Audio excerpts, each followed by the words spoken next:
Hello, Demi, or lecturer.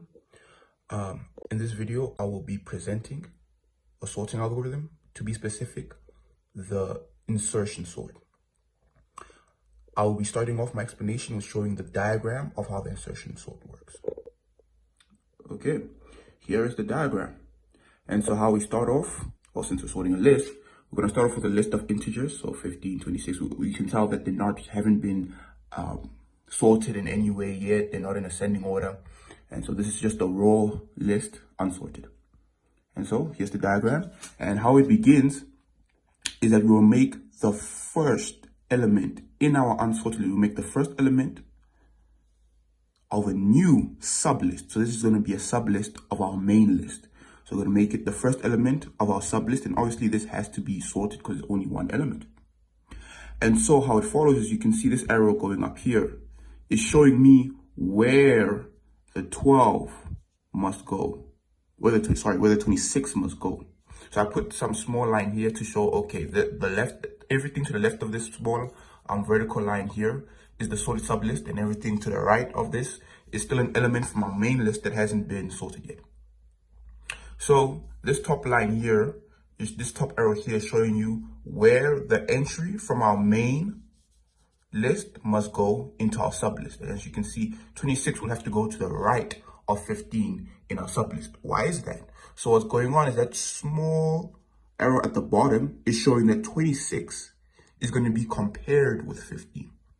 So they're going to take this entry here, compare it with the entry in the sublist. See that, oh, 26 is not smaller than 15, so it can't go in front of the 15, it can't be in the beginning of the sublist. It has to be at the end of the sublist. And that's exactly what happens. And you can see with this blue marker here, I use that blue highlighter just to show which part is the sublist. As you can see, our new sublist starts at 15, goes to 26, has only 2 elements now. But most importantly, it is sorted. So when you shift the elements into the sublist, it will be sorted. And so here's my small vertical line just to separate the sublist from the main list. And as you can see, the next element in our main list will be compared. But this time, as you can see from these small arrows here, it has to be compared with each entry in my sublist. So 11 has to be compared with 26. Is 11 smaller than 26? True. So it has to go to the left. But now it has to be compared with 15. Is 11 smaller than 15? Yes, that's true. So 11 will be at the beginning of our sublist. And that's what this arrow here shows. It shows 11 has to be at the beginning of our sublist.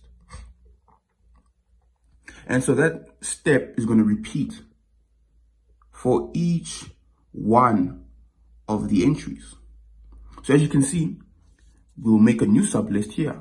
11, 15, 26. It is sorted, and that's the most important thing. Once an element goes into our sublist, the resulting sublist has to be sorted, and that's how the merge sort works. It takes the element on the outside, compares it to each element on the inside of my sublist, and then to figure out where in my sublist must this element be inserted.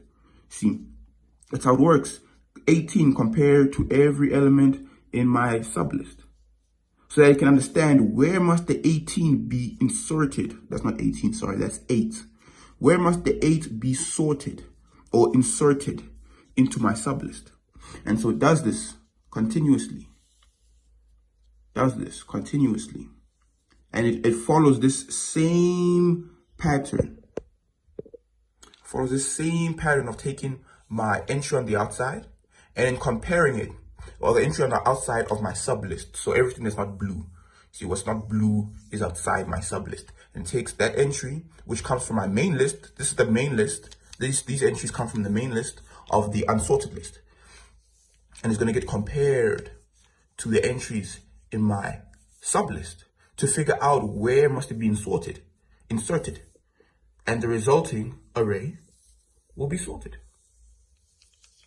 All right. Okay, so that was simply a diagram to visually explain the work. And so now we proceed to the steps.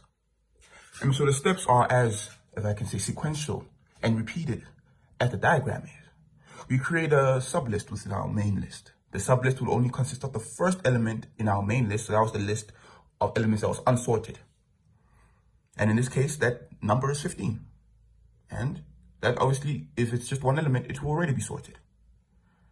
And so it will take, if you look at the steps here, very similar to what my diagram was showing. It will simply take the element on the outside of my sublist, compared with the entries inside my sublist, and then insert it in such a way that it's sorted. And so it does that for each entry. And so this explanation is just writing down the steps that were implemented and already explained in my diagram. I'll make sure to send photos of these as well. And our list has been sorted. Well, hurrah! We have a sorted list of integers or what have you.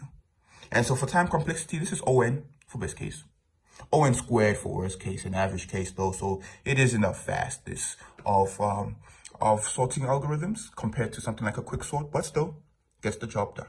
All right, thank you for paying attention to my presentation, and I hope you enjoyed the rest of day or evening marking the other students' papers. Thank you very much.